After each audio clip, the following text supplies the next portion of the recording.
Shalom to all of you, my friends and family in our Lord Yeshua Messiah, here from the Old City, Jerusalem, and very, very special location. I am here right now at Christ Church, which I have come to learn is the oldest Protestant church in not just Israel, not just Jerusalem, but the whole of the Middle East.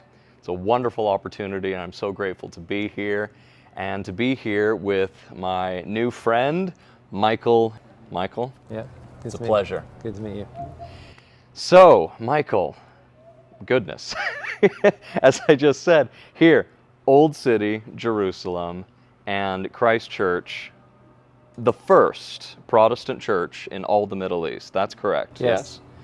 Can you provide us with a little backdrop as to what that is? I mean, what's the history of Christ Church here in Jerusalem? Well, obviously, the church itself kind of comes after a number of different events that happen, and you'd have to paint a pretty big picture of history and the Protestant missions movement in general to really place Christ Church in its context. But most historians or Christian historians would kind of put 1792 as a key marker with the beginning of Protestant missions and William Carey going to the Indian subcontinent.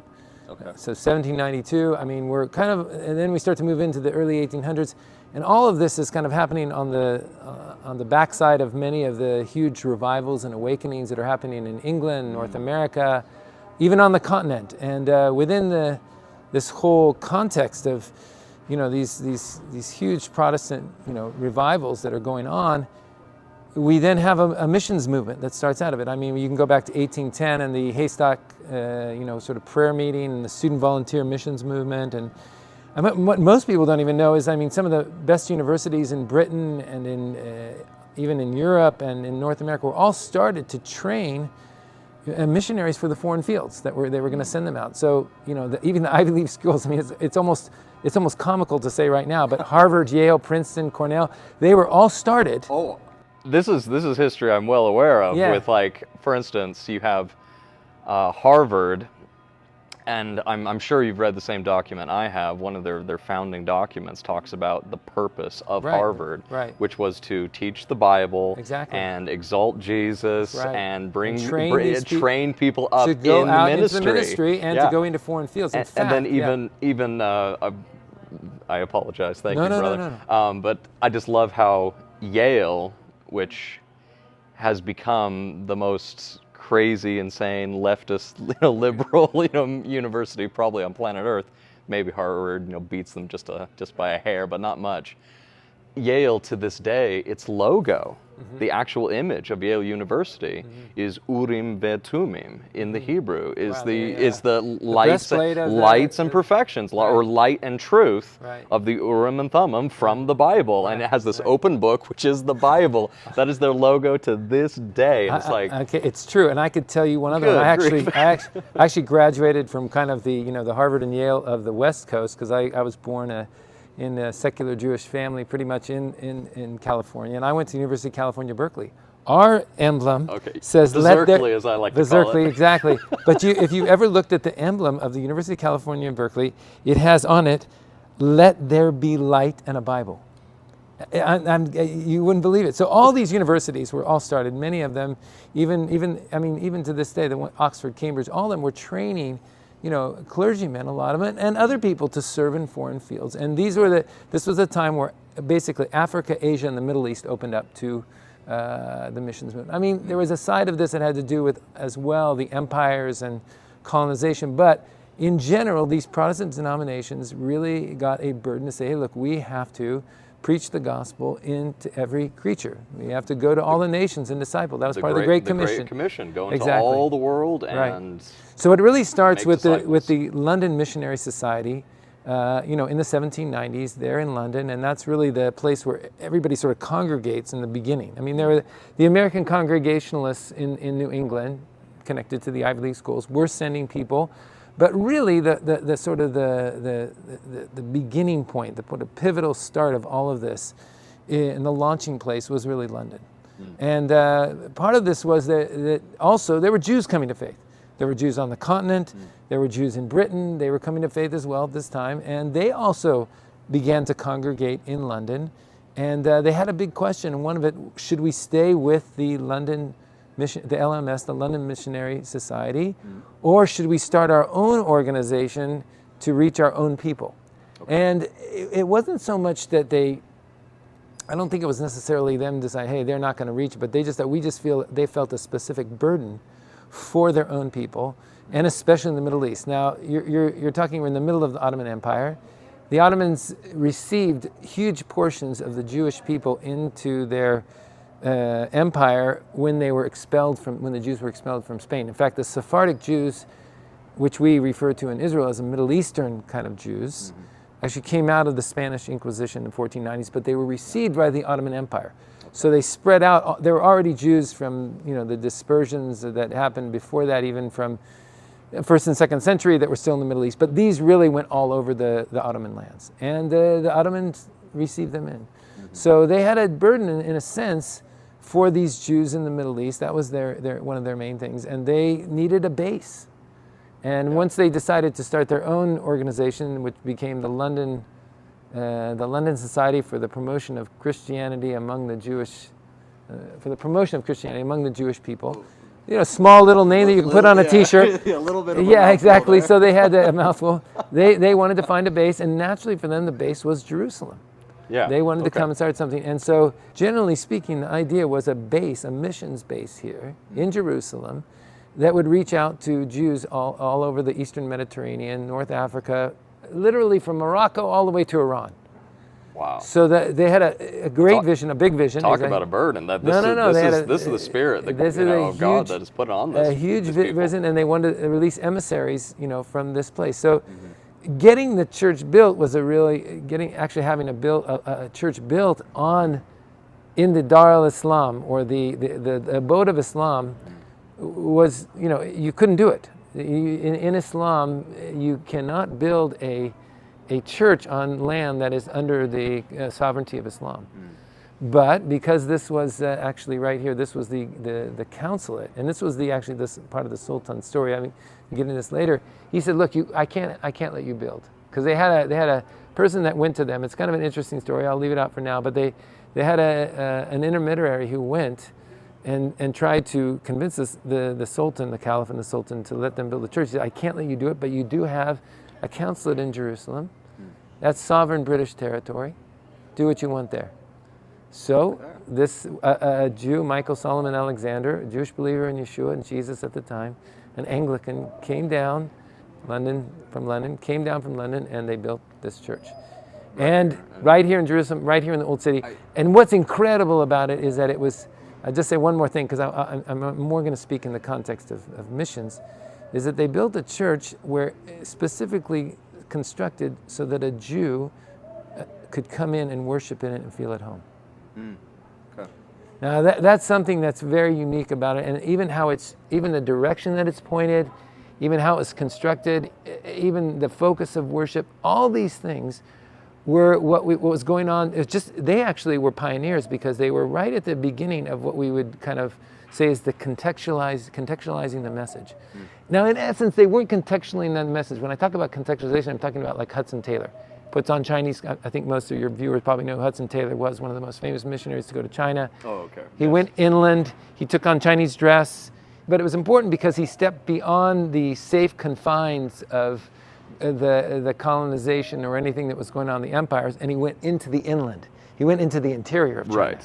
And I'm going to learn about this people. I'm going to learn their history, their language, their culture. And I'm going to make this a message that it's actually more an Asian message, or a Middle Eastern, an Asian message, not a Western message. Yeah, I'm going to deliver the message of the truth of Yeshua to them in such a way that from their history and perspective, they'll be able to understand it. Exactly. Okay. Exactly. It'll come in within their cultural context, and it'll make sense within them. Yes. Right. And that's what he did. And in a way, that was kind of like what's happening here, but it was almost going back to the roots.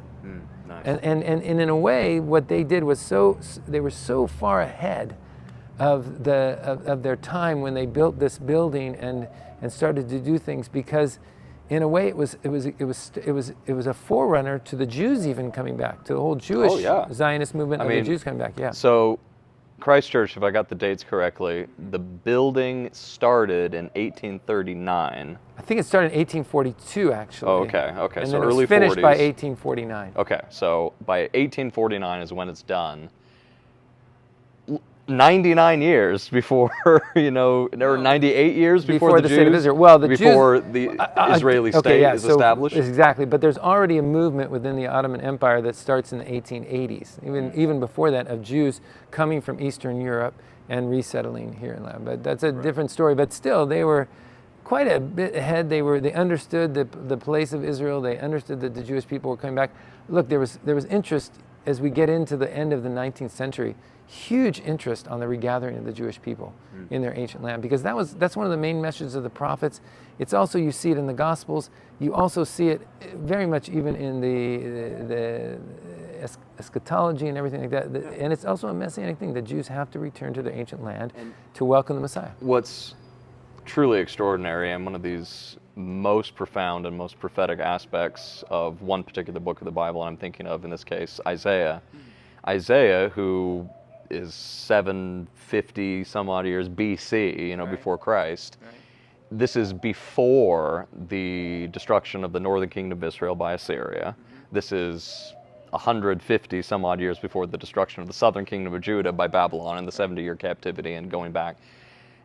Before any of that happens, we have Isaiah who talks about the second gathering of God's people back to their land. Right. And you would just have to think from the perspective of the people of his time going, what are you talking about? We haven't even been driven away once, and you're talking about a second time? And it's because... No, there are incredible elements in the book of Isaiah that they're almost so unbelievable that most scholars say it couldn't have been written like that. It's just too exact. It's too exact. He names Cyrus by name. Right. 200 plus years before Cyrus is even born. Exactly. Also, he prophesies about this regathering out of Assyria and a highway out of Assyria coming back to Israel. Right. In a sense, almost before they're exiled. I mean, now he sees it happening, but he also is prophesying in the future that this is going to be bigger than the Jewish people coming out of Egypt. Right. And we're sitting in that history right now. Yeah, and that's, so as I explained to you before, we began the video, this is my first time in Israel, It's first time in Jerusalem. I've been here now for about a week, and a little bit of context for you, getting over here was quite the trip, let me tell you. It took about a week of travel to get here. And probably more than that with people telling you, what are you doing? You can't go, you can't go, you can't go. Absolutely. Yeah. My original itinerary and flights took me from Salt Lake City to Chicago to Amman, Jordan, and then from Jordan I was going to go to Tel Aviv. Okay. I get into Amman and my final flight's been canceled, obviously, so I end up getting stuck in Amman, Jordan for about 3 or 4 days. And I'm grateful for the experience, I truly am, because during those 4 days I got to experience just a taste of what's going on the other side of the river. Right. And how they're seeing what's happening here. And the general spirit of the Arab people, right? Yeah. And it was obviously just a taste because it was 4 days. Right. But then from there, I have to travel to Athens, Greece. Oh, wow. And then to Tel Aviv. Okay. That's how I got here. Wow, and then from Tel Aviv up to Jerusalem. Circumgruous or whatever. Oh, it was, I tell you, it was madness. It was total madness. But what I can say to you and to this audience is there is a different spirit here in Jerusalem, a spirit of peace. I mean, it really is. Even in the midst of war. Exactly. And that's what's so astounding is that obviously I've always wanted to come to Israel and I've always wanted to come to Jerusalem. I never could have imagined it would be wartime that would actually be the catalyst for that. The impetus. Right. But and there's this part of me expecting when I get to Israel, certainly when I get to Jerusalem, there's going to be, there's probably going to be some apprehension among the people, some some fear and things like that.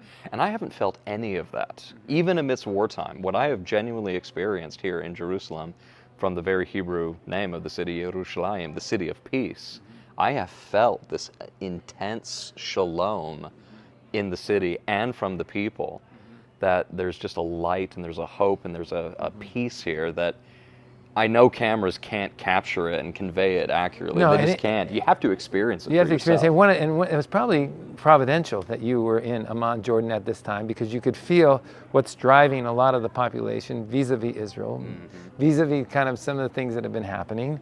And even to be under that kind of that religious atmosphere at this time, which can be, quite intense and very intense, much yes. fear, threatening, and all these other things. And then you come here, and even though we're under this threat, we're in the war, you're still going to kind of get a sense, hey, it's very open, it's free, people are talking, even in the midst of that. So it's truly amazing, and I love being here. So, thank you, Mike, for providing me with a little bit of that history of Christ Church. And I now want to ask you, again, before we started, you just told me that you've been in the Middle East for 35 years, but Israel specifically for 30. Is that correct? How does this happen? How does an American born and raised in California, raised in California, who goes to Berkeley, how does an individual like that with that history come to spend 35 years in the Middle East and 3 decades specifically in Israel? Well, truth be told, so I was raised in a kind of a mixed family, but but very secular, and my mother's Jewish, and I grew up with a Jewish identity, but more as a kind of, it's an ethnic distinction, not necessarily. Because in California, the Jews that were going there were trying to get away from, maybe even their faith and everything, and they went to California. Although there was I think I'm a 4th or 5th generation Jew from San Francisco. It's just kind of interesting. San Francisco is kind of the Jerusalem of the West Coast, but Levi Strauss and all that. Oh, well, so, it's something else now. No, it's different, but it's still a very big, you didn't know this, but there's still a huge Jewish population around San Francisco. Okay. So I came to faith kind of on the backside of the Jesus people movement and all that was going on right there. I was just a little bit after them, but they kind of broke the barrier. So it was actually kind of a cool thing as a Jew to come to faith in Yeshua. And, it's hard to explain, but kind of what I've understood from other Jewish people, when you come to faith, we kind of want to save the world. I don't know how else to say this. It is such a big thing that when we come to a realization of the Messiah and that he's Jewish and that we're part of this story, it's kind of like, my thing was, if it doesn't work also in the deepest, darkest place in the world, it can't work at all. So I kind of wanted to go to the deepest, darkest place. Later on, you find out that the deepest, darkest place is probably your own heart, but you're kind of on this mission, to save the world. You know what I mean? And it was kind of it. Jews just when we get kind of the gospel, it's like we get it on steroids almost, and so it really kind of took over my life and my purpose in life and everything like that. And I ended up. But the theological as well as cultural barriers you have to, or not even you break through, but the Spirit of God working through you, breaking through. It's there's understandable. A cost. No, look, for an Ashkenazi Jew coming to faith in California at that time, it wasn't the biggest tragedy in the world for my family. They would say stuff, okay, whatever, we know everybody's into all this stuff. And the biggest problem is when you start to get serious about it. And not only that, you get serious about it, for an Ashkenazi Jew, it's, wait a minute, you're going to throw away your education to go over and serve God in the middle of the India or wherever you're going to go? How can you do this? This is a tragedy, You've got that great education. You've lost your mind. Exactly. Somehow. For Ashkenazi Jews, it's all about education. What are you going to do? My son, he's going to be a doctor, he's going to be a lawyer. And wait, you can't be a missionary. That's not going to work. So that was a bit of a hard thing for them to swallow. But at the end of the day, our family's like, look, we don't care what you believe. Just remember one thing. You're a Jew. That's a Jewish education and your education. So when I went, it was sad. It was not understandable. It was, why is he throwing away his life like this? But later on, when they see how faithful you are and how God leads you and everything like that, then it became a testimony to them. But for me in the Middle East, it's a different story. I ended up in through a very circumambiguous kind of route, India, Germany. I ended up in Turkey. Wanting to, my call was to the Muslim world, in Eritrea, because they were the most unreached of the unreached. So we have to find the most difficult thing to do and then try to do that. Right. But God uses people like that. But He really does. It's a process. You get called and then you have to be chosen actually afterwards. So I actually ended up in Turkey in the mid '80s, and I was teaching English, coaching sports. That was a big part of who I was and how I grew up, and I was at a local fellowship where I was trying to improve my Turkish, and I ended up meeting a woman that came to be my wife. And I proposed through a translator, which is a long story. And so I ended up marrying into the culture.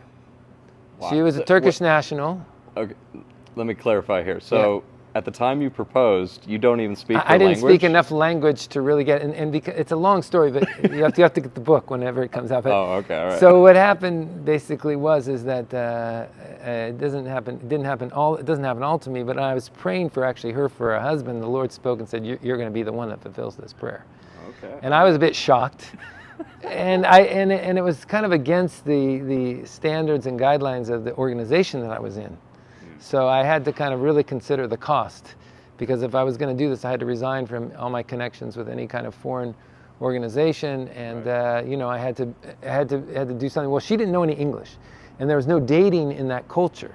So basically, you propose. You don't date, and then you just like you propose, but you propose kind of in a way that then gets the families involved. Because in the Middle East, you don't marry an individual; you marry a family. Yes, that's true. Yeah. So you actually have to have a sort and that's also true for Jews. I mean, exactly, it's the same way in very strict or more traditional Jewish cultures that you'd marry families. So basically, you then have to have somebody that goes on your behalf to the family and said, hey, there's a man that's interested in your daughter. Would you agree to meet him? And then there's this whole sort of formal process that goes on where they have an informal meeting, and then the two families get together, they have a formal dinner. Well, my family wasn't there. So the pastor of the church had to kind of stand on my side. He thought he and his wife thought it was really from the Lord. So they stood on my side as my family to meet her family. Now, she was at that time 30 years old and not married. In that culture, it was a tragedy. Her parents were dying a slow death because she wouldn't get married. She wanted a believer, and there wasn't a lot of believers. So there was a big family crisis. It was a bit like my big fat Greek wedding, where she would go home and there would be men in the dinner table, trying to get her set up, or she'd go someplace. Right. People were Mom and dad are trying to be the matchmaker. They're threatening her, and everything. You got to get married, and we're going to go to the grave, sad parents, if we don't get married. So.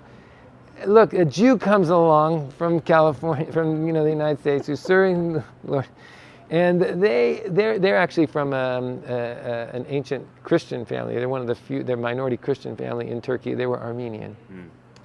So, there was the dinner happened and everything like that, and they were not so happy, because in the Middle East it's really sort of defined by the status quo. You live in your own religious community, you stay in your own religious community, you don't marry outside of that religious community.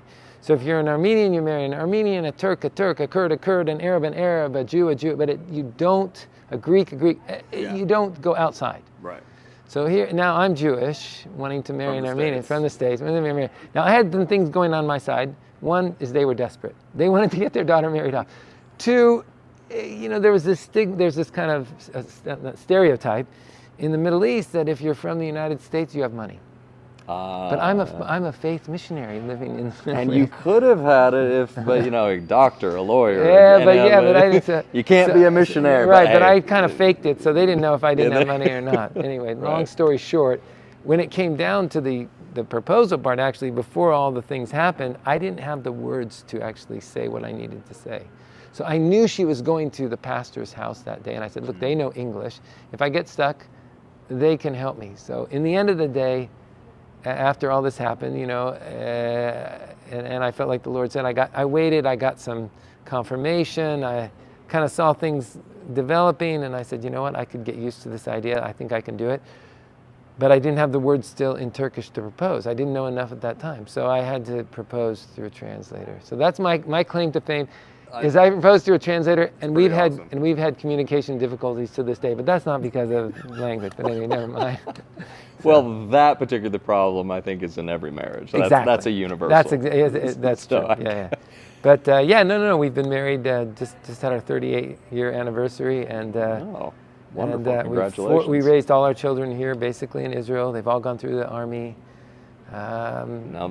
So from Turkey, you come down into Israel. So we basically made Aliyah we immigrated from Turkey to Israel. Okay.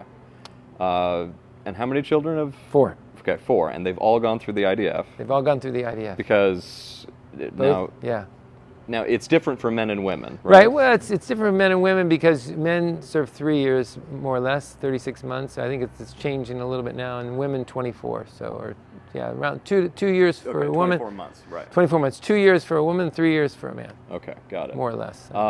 And boys, girls in your family? Right. So we have 2 boys, 2 girls. Oh, so the 2 there you boys served. One served as in the I think it's Armored Corps in English. He was a tankist. He was in a tank.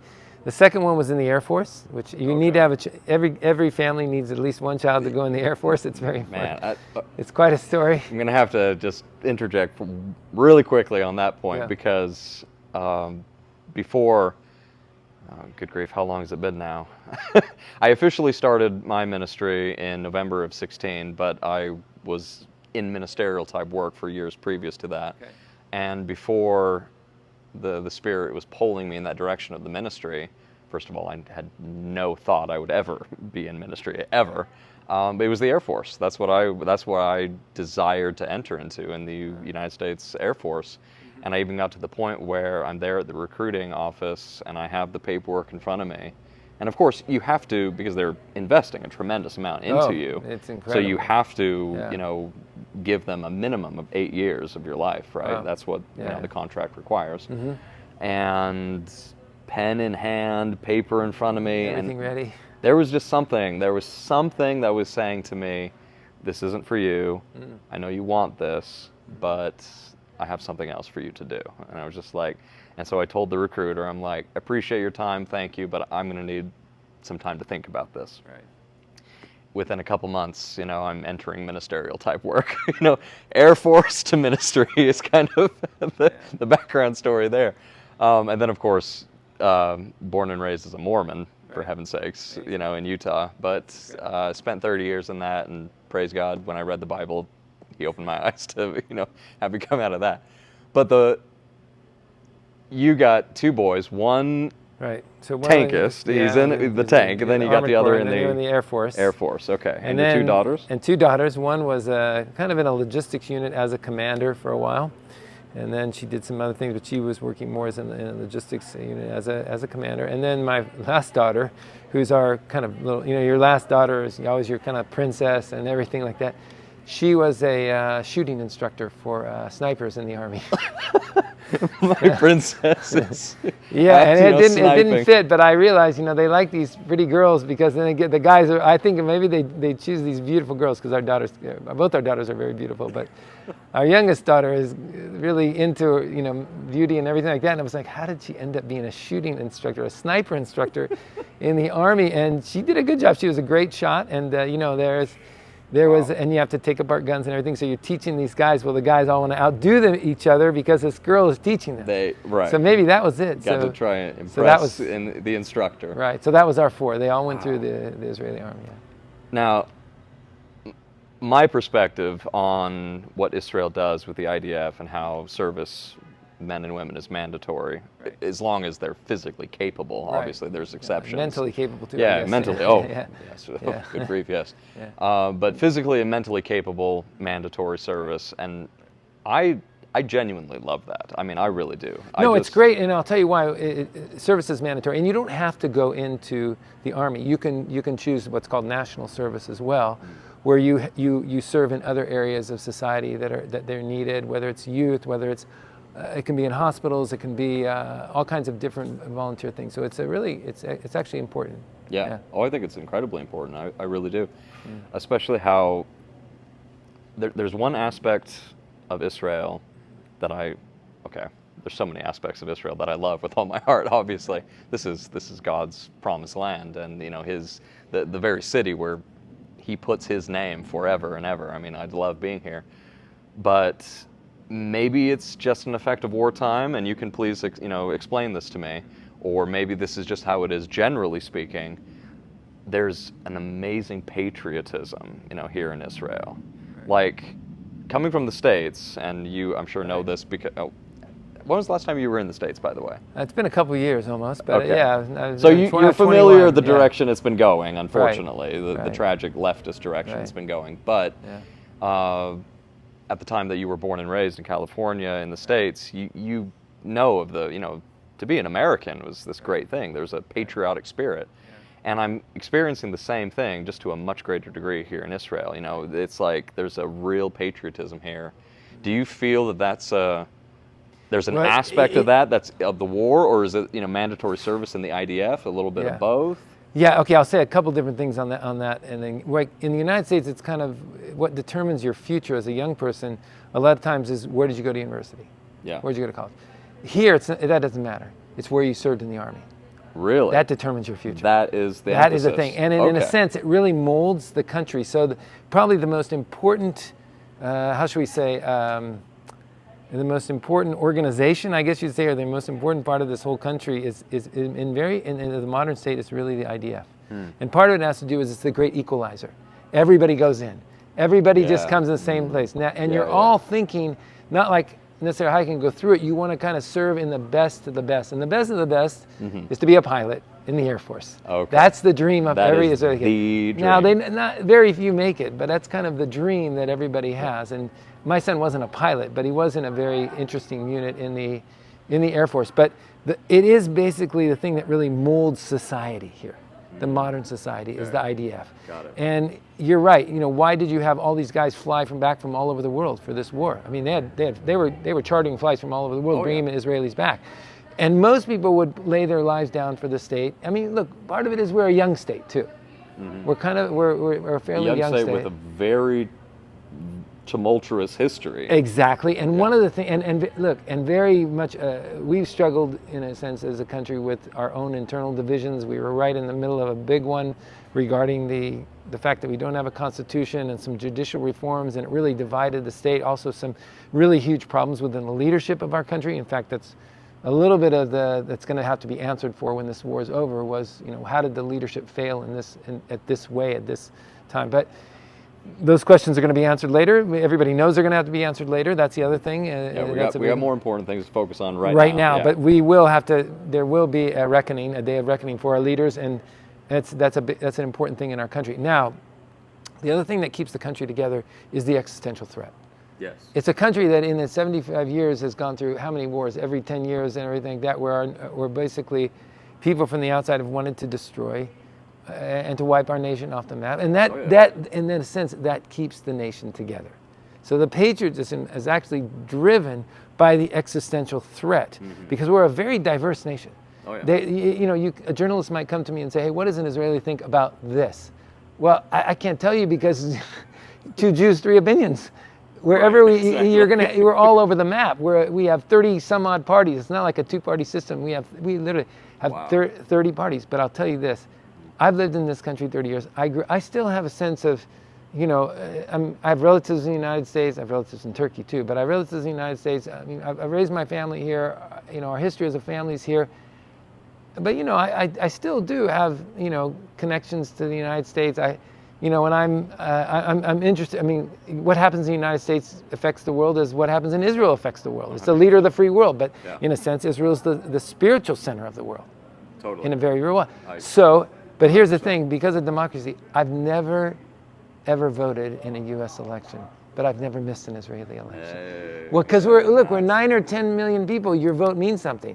But I would say still in the United States, your vote. There's been. Well, you can. With electronic voting and Dominion systems. Exactly. I mean, who knows? Who knows anymore, right? But you know, your vote has real power here. Okay. You know, we're a small country, and so I've never missed an Israeli election, but I've never voted. So it's a strong.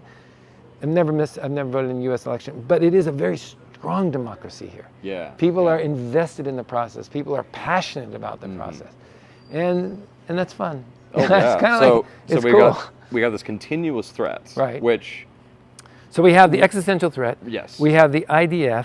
We have the fact that it's a new country, and we have the fact that we kind of, in a sense, for someone who's a person of faith, and many people, and there are all kind of streams of faith here. We're the Messianic Jewish, believing it's a small community. We're less than 1%, but we make a lot of splash here. We make a lot of noise. Well, that's the thing. Is like I think of Gideon and the right. 300. It's not numbers. It's not numbers. At the end of the day, the kingdom of God is not numbers. That's right. It's a little tiny bit of mustard seed. God is really looking for quality, not necessarily quantity. And He can do a lot with a small mustard seed. He can do a lot with leaven in the dough. You know, the kingdom of God is an upside down kingdom, and being part of it your impact is much bigger than your numbers, for sure. Oh yeah. So for many reasons, I'm passionate about the direction of our society, because also it affects the nations. Yes. God has called our nation to bless the whole earth. That's our calling. Our calling is to influence nations. And we can see that so clearly. Is this You can this, see this that in the war natural, this last month exactly. The has whole world amplified everything. Because Absolutely. like everyone's choosing side. Like Right. I mean, this is a great time of sifting, you Right, know, for where sure. it's like the That gray too. is totally fading away, and it's like, what side of the fence are you going to be on? it's Are you on the white exposing or the things- black? Are you No, on and the that's righteous, the- the wicked, the sheep, the goats? I mean, Exactly. what are you? That's the end times. All the nations will gather against Israel. And so if that's going to happen, that's going to be a dividing point within the church too. Totally. People are going to have to go on one side or the other on this issue, and you're already seeing it all over in many nations right now. Earlier, you were talking about London and how Beginning of the this missions movement, yeah. began in Right. London. Right.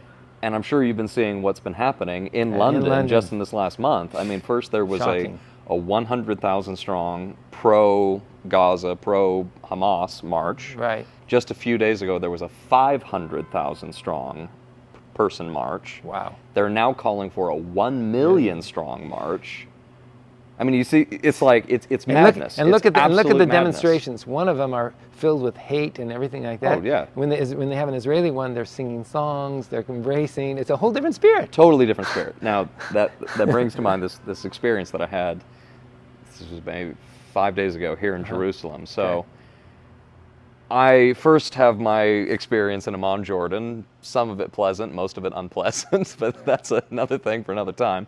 I eventually get here, but I'm following what's happening in the media. I'm seeing what's going on, and I'm seeing not just personally in Amman, Jordan, how there were plenty of pro-Palestinian, pro-Gaza, pro-Hamas. The nation everything. is 80% Palestinian. Yeah, it's like you're not going to find pro-Israel in Right. Amman, Jordan, and just there it wasn't Not there. on the street anyway. Oh yeah, not on the street. Okay, maybe in the basement Right of someone's now, yeah. home, but Yeah. not in the street. In the privacy of Yeah, someone's home, you keep that quiet if you want to keep your head.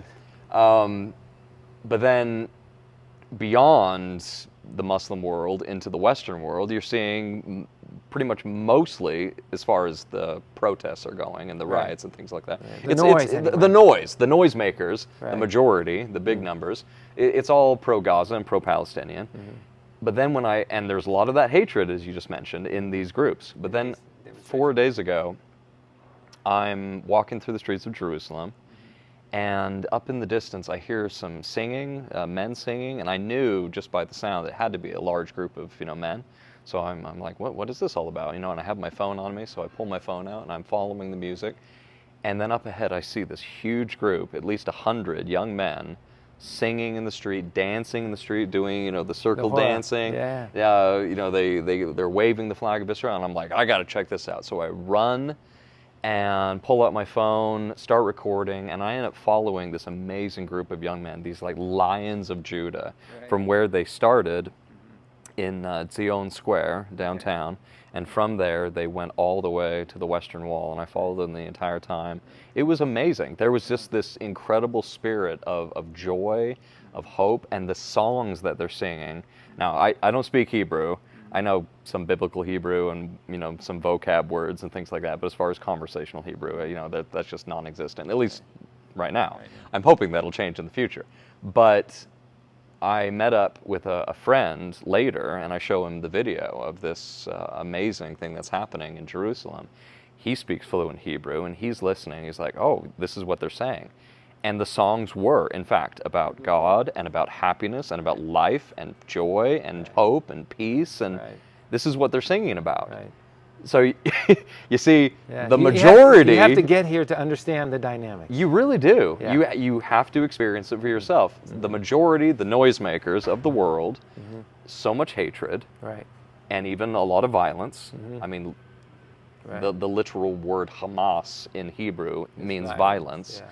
And it's like, that. If that's not prophetic, I don't know what is.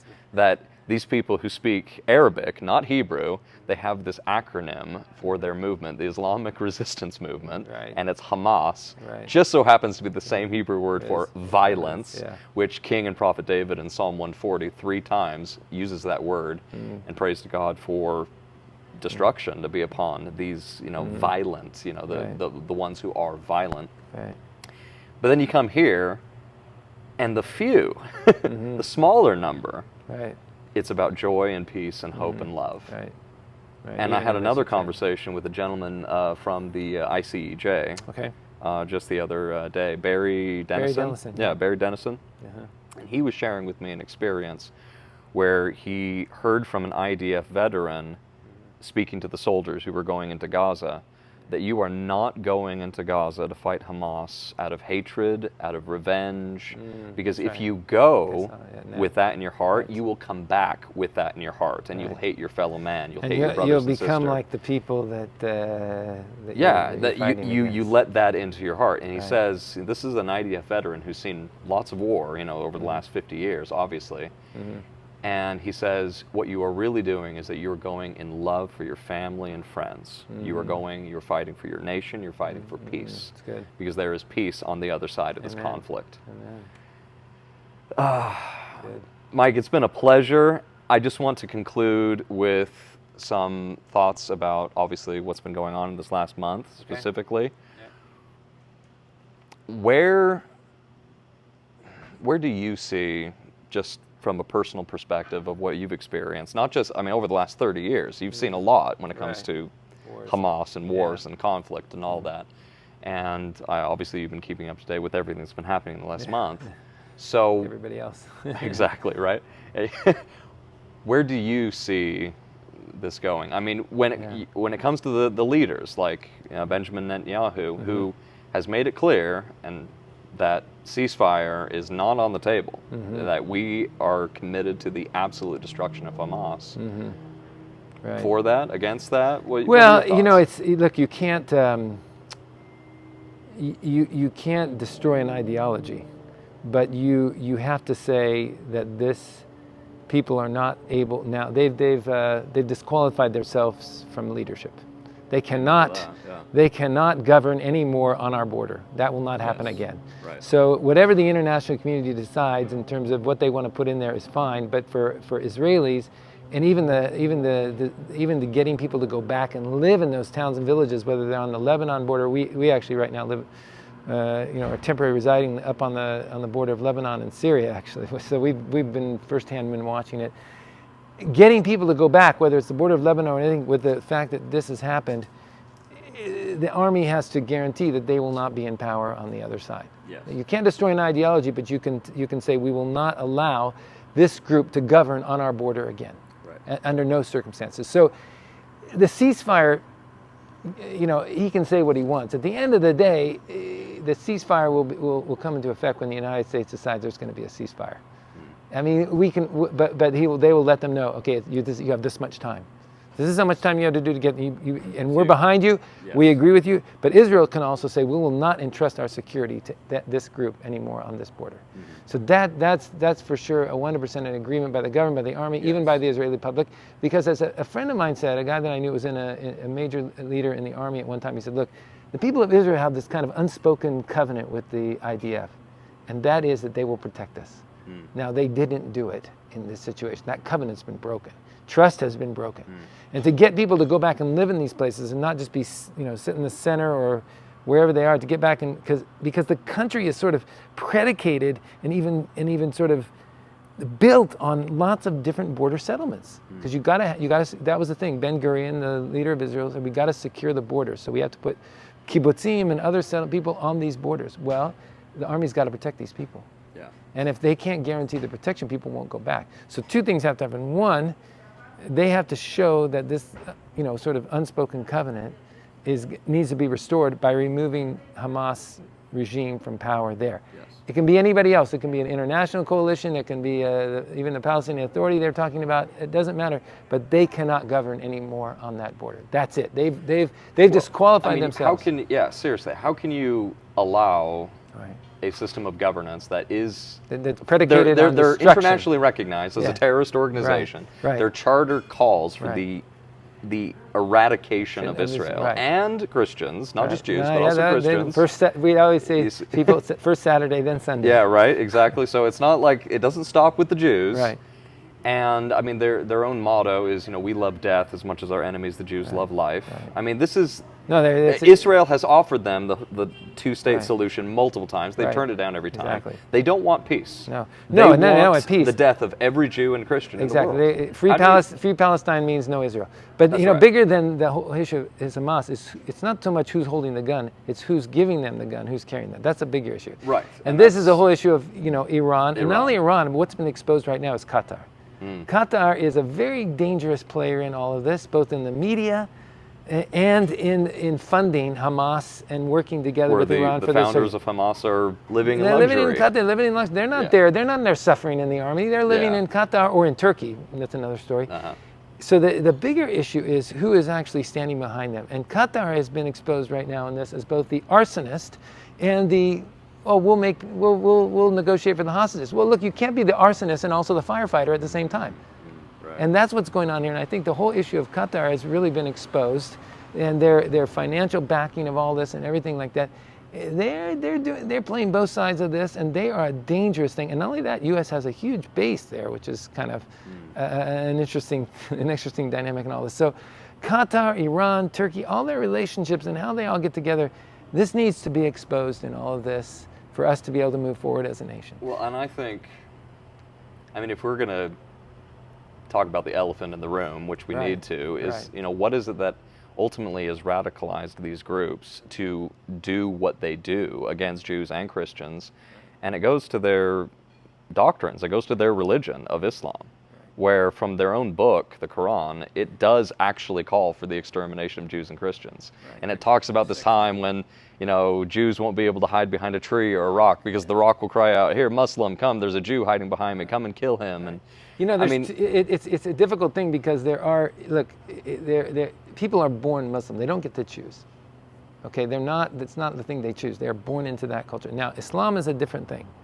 And even how their interpretations of Islam and everything like this has been up for, you know, it's now obviously with ISIS and then with the Twin Towers and September 11th, all these things have created huge cracks in Iran. And I think it's important that we view these, we delineate the people from the radical religious side of it. I totally Because agree. now there is, look, my calling is to the Muslim people. And there's been more Muslims that have come to faith in Yeshua in the last 100 years than in all of history. Yeah. So we're at this place where there's a huge crack in the wall, and Muslims are crying out, in a sense, for the God they never knew. And it's important that Christians at West see that delineation and see that thing. I mean, look, we have the largest church probably the fastest growing church in the whole Middle East is in Iran, the country that wants to destroy Israel. Well, and we And see, this is- and they we love- see and that they- cry in right. Iran for And- freedom because even the people are rising the up oppression. against The oppression. And not Yeah. only that, listen, here's the other thing that's important for your viewers to understand and everything. When a Muslim comes to faith, whether it's in Iran or it's in Jordan or Iraq or in Turkey or wherever they are, in Egypt, they have this unexplainable love for the Jewish people. So the greatest, I don't want to say weapon, but the great, exactly. The greatest sort of answer to the radical ideology in that section of Islam is the gospel. Totally. The gospel is what changes people's hearts. So you can't do away with an ideology.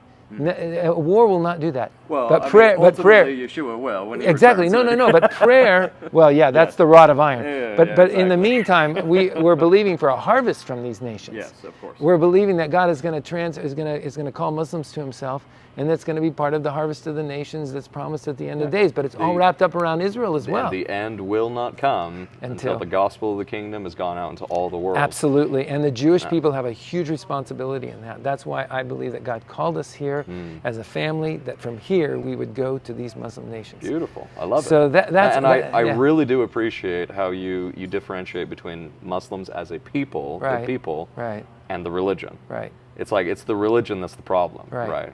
And I know this. I know this all too well because I would say some of the best, most genuine people I've ever met in my life, Right. Christ-loving people, are Mormons. Right. I know that because Right. I've lived that. Right.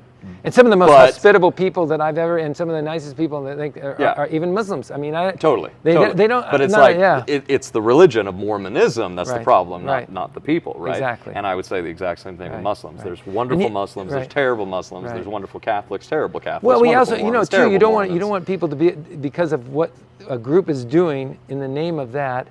In the name of that religion, you can almost dehumanize everyone in that totally. thing. Yeah. And so you have to kind of focus on the problem. Right. Totally. And the Right. problem is the religion. Right, the religion. Well, I mean, even it's funny. The religion is also much more. They wouldn't say this, but it's much more heterogeneous than it is. I mean, look, you have a Shiite and a Sunni group. Iran is Shiite, Hamas is Sunni. Yeah. They've been at war with each other for 1,300 years in some ways.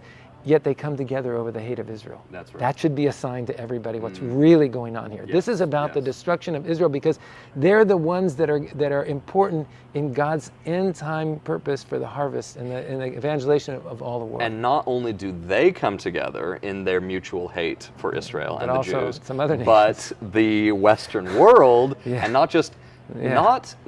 not generally speaking, right-leaning to full right, politically speaking, Western Right. world, but Yeah. the left, those that, and you see the prophetic fulfillment in this, of course. I mean, is it a coincidence that Yeshua, in his parable of the sheep and the goats, and Just talking about this it's the like the other- sheep the are other on day, the yeah. right Yeah, and the the goats are on the left. left. No, I'm not saying Republicans are all sheep, and I'm not saying liberals are all goats, but generally speaking, when it comes to the ideologies of these two Right, things, they are not the Right, same. right. And the right-leaning political ideology is far more in line with the biblical teachings of Yeshua than, of course, the left. The left. But if you get liberal extreme leftism on is- left and extreme on the right, they also kind of come together. well, and say, right. You're always going to have problems in the extremes. Right, Always. exactly. You got to find the Right, balance. All right. right. But But generally speaking, Right. when you look at the Western world, who is it that's right now joining with Iran, joining with Hamas, joining with all of these people in their mutual hatred of Israel and the Jews? Right. It's the left. Right. And it's like It's a secular. it's You're right. a very, You're very right. clear sign, and it's the most mind-blowing thing. How I'm sure you've been seeing this. How even those in the LGBTQ alphabet soup group people, how they're like, queers for Palestine. And you're like, Wait, really? Yeah, I don't think they would last very long. it's in like, that yeah, thing. why They don't say, you go to go Gaza? to Iran? Go to say, sorry, you went. Yeah, it's like, why don't you go to Iran and see what happens? Yeah, that's not going to work. Yeah, I don't think they're Yeah. going to tolerate you Yeah, for no. like Look, at all. the end of times, and you're referencing Matthew 24 and Matthew 20:14. This gospel of the kingdom must be preached in all the nations for the end to come. Yes. It's kind of framed by deception. All of Matthew 24 starts with "Do not be deceived." That's Jesus how he says it. starts, yeah. He starts, "Do not be deceived," and then he Yeah. ends with "Do not be deceived." Amen. So there's a huge element of deception regarding the truth and what's right and everything like that that's going to blind the nations in this time, and a lot of it has to do with Israel. Yeah. So, yeah, we're seeing it's definitely a wake-up call, I would say, for the church, a wake-up call for the nations, wake-up call, and it's been a tragedy for us as a nation to go through this. This is the worst destruction and death that's ever happened to our nation since the Holocaust. Oh yeah, totally. In one day. In one I mean, day. it was, in a sense, it's almost like our politicians are saying we need to be reborn as a nation, because this was so tragic. And so we're fighting for our existence. It's Yes. true in ways. And God's moving on many different levels in all this. Oh, There's a lot of things at play here, and a lot of things at stake. Too much that we can get into here. But this is a wake-up call for our nation and for us as a people, even in the midst of what all the evil that's going on. I love that, and let's bring this to a close with a recent story that I've heard just in the last couple of days. This is new intel that's come out. Maybe you've heard the same thing. We have Iran, and we also know Qatar and these other nations. Their mutual hatred for Israel and the Jews. I mean, but ultimately, they're the masterminds, when it comes to Hamas, right? Hamas is, in many ways, they're the puppets, and we got the puppet masters, behind the scenes. Right. But what has recently come out is deeper intel concerning Iran's mastermind plan to destroy Israel when it came to the attacks, and how the original plan was meant to be this simultaneous attack from the north, from Lebanon, from Hezbollah, Right, from the and east, then from the right, Iraqi- right, Iranian we're all gonna, Republican well, because Guards. again, this was the 50th anniversary of the Yom Kippur War, Right. which that's exactly what they did, then. But what has come out is that Hamas actually jumped the gun and they screwed things up when it came to the Iran's plan. That Got ahead of the schedule. they got ahead of the schedule, and the reason they did is because there was that music festival that was on the border of Gaza. That the Hamas, they in their bloodlust, their eagerness to murder and butcher and rape and all of this, horrible evil, they entered Israel early, before Hezbollah, before everyone was ready to go, right? And what it's done, obviously what happened on October 7th, as you said, worst Holocaust in a single day since the Holocaust of World War II. It was just horrendous.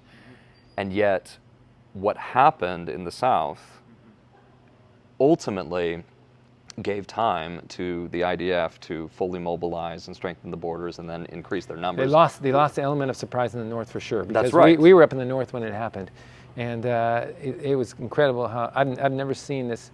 People weren't even waiting for them to be called up. The people were coming back and going into their units, just volunteering to go back into their units. Right. And a friend of mine here in Jerusalem, that's exactly what happened. Yeah. He served, obviously, with the IDF years ago, but he's a civilian. Went right back into the IDF, and now he's up north, on the Lebanon border. And they've lost the whole element of surprise right there. They're ready to go, and that's what I'm seeing is an element of the hand of God in this. Is that that you're right? That could be right. Had Iran's full plan actually happened, the Holocaust that we saw on October 7th would have been much worse. Much worse. Yeah, I think you're right. I think they would have, because you can't fight a war on 3 or 4 different fronts. Not simultaneously. Not simultaneously. I mean, well, the element of surprise. With the miracles and power of Almighty God, I mean, we have to talk about the Golan Heights with the Yom Kippur War. I mean, but the enemy's trying to always preempt and get out of the timing. And use the holy days to do it. Right? Yeah, when the Jews are resting, when the Jews are observing God's commandments and the Torah, that's when we're going to attack. Right. But it's like, I learned about this just recently. And interesting. I hadn't heard it, but it doesn't surprise me. It blows my mind how, even with the horrors that we saw on October 7th, we still see the hand of God, where it's like, I'm protecting this people, and I'm protecting this nation. These are my people. Right. I'm here to protect them. What happened was horrendous, and they will be destroyed for it. Hamas will be destroyed for it. God often punishes the punishers, doesn't he? When he's using judgment on a nation, he often then punishes those who go too far in their thing. You see that through the prophetic books, but anyway. Yeah, but they jumped the gun and they screwed things up, and now Israel is ready. Right. And has the support of some very unusual friends in the West, but they know that if this democratic state falls in this part, they could be next. Oh yeah. So it's in a sense, Netanyahu, for all the kind of mistakes he's kind of been making, he came out really with some very accurate words that were a call to the rest of civilization. And I agree. This is a crucial time for all of civilization right now. And I'd just like to end with Dr. Jordan Peterson. You're familiar with him? Yeah, I am. I do 100% agree with what he said. He put it out on Twitter immediately after October 7th, where he said, give him hell, Netanyahu. Wow. And I think that's... Amazing. Yeah. When it comes to the evil, when it comes to the people that every intent of every thought of their hearts is only evil continually, they've determined through their own actions what they deserve. Right. And give them hell. Live by the sword, you're going to die by the sword. Now, so. Yeah, and it is a fight for existence. And there are 1,000 believing soldiers right now in the IDF, many that we worked with in our youth ministry. So for us, it's been a time of really praying for their families, praying for them. Have your 4 children gone back? They're not back in. Our 2 daughters they're finished. They don't call the daughters back in. One of our sons was outside the country, came back in, so he's more in a support role. The other one's actually right on the border, on a border, was head of the crisis response and emergency thing for his moshav. So he's working with the soldiers, but they're not actually in active duty. But they're all having to be, armed again and everything like that. Everybody's become a soldier now, whether you're praying or whether you're holding it. It's kind of like a Nehemiah time, You better be praying or you better be on the border. No, I love it. And Nehemiah time. get that wall and get that wall, stand in the gap. yeah, it's like, you know, you stand in the Saves gap that, and you rebuild that wall yeah. and have your Sword in sword one on hand, you and hold a spear as you're doing it. As you're yeah. doing it, exactly. That's right. Yeah. Good. Well, brother, it's been a pleasure. It's Thank been you my so pleasure. very much. Thank you. Really appreciate your Yeah. time. Thank Good. you. Yeah. Thank you, everyone, for joining us, and we'll be seeing you next time. Shalom from the Old City, Jerusalem.